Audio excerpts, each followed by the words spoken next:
If Michael Jordan played today, I can't express to people how much differently he would be viewed.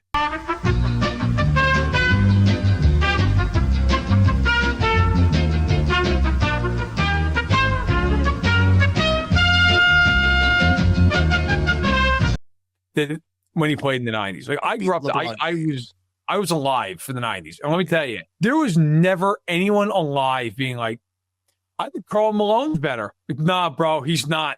Yeah. Like, well, he won the MVP. Cool. He's going to lose to him. I don't care. Like, Karl Malone was awesome. You sure about that? As a player. Maybe not so much as a person. Okay. Great catch. Great call on your part. That. Okay, when you're at home and not on a work computer. Charles Barkley, amazing player. Patrick Ewing, I'm a Knicks fan. A great player. No one alive was like, I don't know. I think those guys are better. Like, I think the Admiral's better. Like, no, he's not. He's great. He's awesome. That's the Mahomes thing, but Mahomes was born into the wrong era in terms of, like, the way sports are consumed. So we have to sit here. If Josh Allen plays on Sunday Night Football. Okay. They play New England. If he goes out and is great, we're going to get a Mike Greenberg. He's the greatest player we've ever seen in the position, which Bart Scott almost fell out of his chair the first time we got that take. Okay. But here's the killer part of this. If the next night Mahomes goes out and does the same thing, then it's like everybody has to twist themselves into a pretzel over it because it's like, well, yeah. Hold on a minute. Like, what? That's the problem with having everybody's the GOAT week to week to week to week to week. Yep.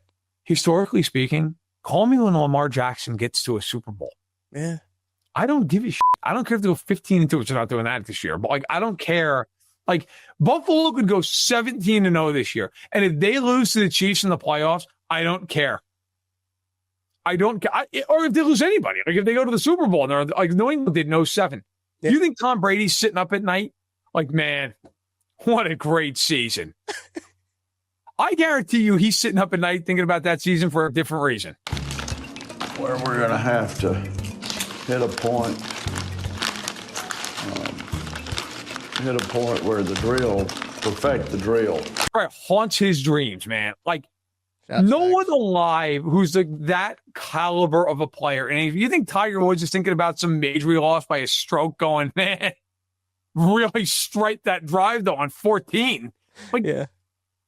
It's ridiculous. It's a ridiculous way to consume sports, but unfortunately, that's where we are. The whole, like, Lamar, like, let's all rally around Lamar. Listen, can we all just have, like, a safe space here for, like, a minute? They sucked. Yeah. Like, they deserve to get plowed in that game. I don't give a shit who's hurt, who's not. Like, the Chiefs were playing 4 different left tackles last year, and not a human being alive was like, hold on a minute. Let's be fair about this. Like, and by the way, fine. Like, that's the NFL. That's life. Now, listen, I will hear all day long because it's fair that, like, the Ravens, they were just overwhelmed by the amount of injuries they had. Okay, fine. You give up 37 points. I don't care. And on offense, you were not injured. Nope. You had all your guys on offense, and you sucked. You went out there and did nothing after the first drive of the game. You scored 6 non-garbage time points the entire rest of the game. Okay? Your offense is so bad that when Cooper Rush came in for your 2-time MVP quarterback, Tony Romo thought it might be a good thing. Okay? That's how bad you... Can you imagine any world where Minshew comes into the game and one of the announcers is like, this might be good for the Chiefs. There's no planet that's happening on. And yet I've seen people... And listen, I like the guy that I'm about to reference here. I know former NFL players have threatened to beat him up at times. Poor guy. But, like, so ESPN in July put out, like, a story that they ranked the top. I'm sorry, it was one of those that Jeremy Fowler always does. They're really where it's like the players are ranked like 1 through 10 at each position by, like, people in the league, front office, and yes. Yeah. And so, like, Burrow was ranked 3rd, and Lamar was ranked 4th, and this became like a whole thing. And I've seen it, like, retweeted on my timeline a few times here because, to be fair to Ben, this was tweeted out like mid-July, but I'm just making a point based off his tweet, right? Because he said back in mid-July Lamar is closer to being above Mahomes than he is being below Burrow. Yeah. And like, bad. listen, again, I genuinely like Ben. I know him, but like, here's my question is why? Right. Based on like, okay, if you want to sit there and say, well, he's a 2-time MVP and Mahomes is a 2, okay, fine. Cool. He is now, and I know he wasn't in July. I get it. He is now 1-6 against Mahomes. He's and if Clyde Edwards-Helaire had hands, he's 0-7. Okay, Right. like he's 1-6. It's not like some cosmic accident. Like it's funny. Like you always hear the argument all off season and during most of the season, and God knows this was true the last few years. The Ravens have the best roster in the league. They're stacked. Look at how dominant they're. And by the way, I'm one of these people. I thought the Ravens coming into the year had the best roster. Now, I mean, now they're a JV team, but like going into the season, at least on defense, offensively they're still fine. Defensively, but going into the season, you hear that all the time. You hear about how the Bills are better than the Chiefs. They have all these, but then these teams invariably lose to the Chiefs in a meaningful game, and the first thing out of everybody's mouth is, "Well, I mean, what are they supposed to do?" And they're not. It's like, well, what the fuck? Either they're better than the Chiefs. Right. And give credit to Mahomes for beating a team that is apparently superior to him, right? Right. And give the Chiefs credit for beating a team that's apparently superior to them. Or your preseason and in-season analysis blows, and the Chiefs are just better than these teams. Yeah. And so we shouldn't be surprised that Mahomes is winning. And we also shouldn't be surprised that Jackson and Allen and all those guys are not. But then stop pretending like these guys are on the same level. They're not. Allen is 0-4 against Kansas City in every meaningful game he's ever been in. And by the way, he's never outplayed Mahomes in one of those games. No. And the same is true, by the way, because I went back and looked with Lamar Jackson. Lamar Jackson has never outplayed Patrick Mahomes in a game. No. Ever. So in 7 games against Baltimore and 4 playoff games against Allen, that's on 11 games. That's 2/3 of his season. Never outplayed him once. Never. And yet we've got to listen to these people who pregame are like, man, they're just better. They're just better all over the field. And then like it's just an absolute deep pantsing at the 50. Mm-hmm. And then it's like, well, actually, they had no talent. How are they supposed to win this? It's like you can't have it both ways, man. Either they're not as good, and like the idea that Mahomes and Jackson should share a space in everybody's mind where like they're the same. No, they're not. They're not. One of them's a 3-time Super Bowl champion, and the other one has sniffed the Super Bowl one time and had Mahomes go in there and spank Baltimore, and that was the end of that. And by the way, actually, to be fair, it's really the defense spanked Baltimore because the defense just completely shut them down. As Jackson threw one of the worst interceptions you'll ever see in your life. Like, at some point, you got to pick a side here. Either like Mahomes is unbelievable because he keeps beating superior teams, or these other teams really not as good as everybody likes to make them out to be, which is also an indication that maybe those quarterbacks aren't quite the guys you keep saying they are. And the Chiefs should win these games, and they do keep winning these games and give credit. But like one of them's true.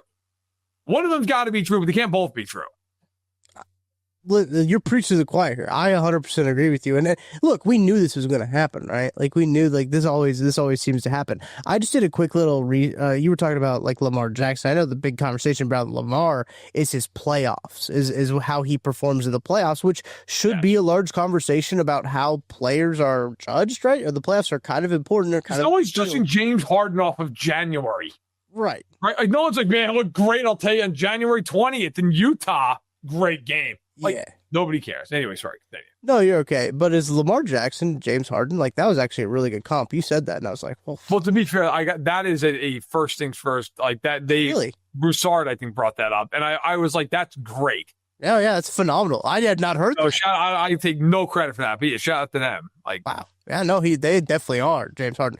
I looked it up because I was curious. Patrick Mahomes played a lot of playoff games. He's played in 21 playoff games already? Wow, that's a lot of playoff games. He's lost 4 of them. Only lost 4. 17-4 in his career. Yes. Lamar Jackson's lost 5.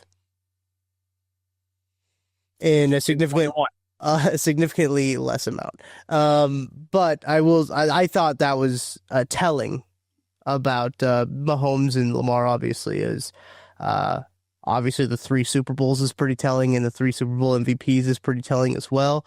But having played in a lot of games. 21, as I mentioned, for Patrick Mahomes, 17-4 in the playoffs. Lamar is 3-5 in the playoffs. It's not great. Nope. And like also too, look, there's context to it. Like, so Mahomes has only played Lamar in the playoffs once. Yeah. In his building. Okay. In a game Baltimore's favored in, everybody and their mother thought Baltimore should win that game, and they didn't win. Mm-hmm. Allen has faced Mahomes 4 times in the playoffs, and he's 0-4. Yep. Burrow, they've obviously split their 2 games. And to be fair, both of those games went right down to the wire. Like, they were legitimately both very close games. Mm-hmm. Mahomes' losses in the playoffs, 2 of them came to Brady, 1 of them came to Burrow, and the other one came to an Eagles team that basically played like the greatest football team of all time that night. Okay? Like, Lamar's lost to Ryan Tannehill in the playoffs. Like, let's just be real about it. And then, by the way, Ryan Tannehill was summarily hammered out of the playoffs at Arrowhead the following weekend. That's right. Like, oh, that game was so bad, that Ravens-Titans game. I remember bringing it out. It was, Lamar had 2 picks. He was terrible. Like, it was, and I'm not, like, this isn't like, oh, I don't think Lamar is good. Like, Lamar's obviously a very good quarterback. But the point is, we live in this world because of media, like social media and this 24-hour news cycle. Like, God knows, freaking, get up at 6 a.m. Good. It's like, wake up. Canceled. I've got the worst take you're going to hear all day. Okay. And then you're just chugging NyQuil, screaming for God to take you before the commercial break ends. Like, it's so bad, it's painful. And you get like the only show, and I've referenced them twice, so I don't care, I'll shout them out, give them a hat trick. Like, first things first, the one show I enjoy because I feel like they have an honest to God, like, they're fun, but also like they honestly give a take that like they believe. And yes. It's like, it's a genuine discourse.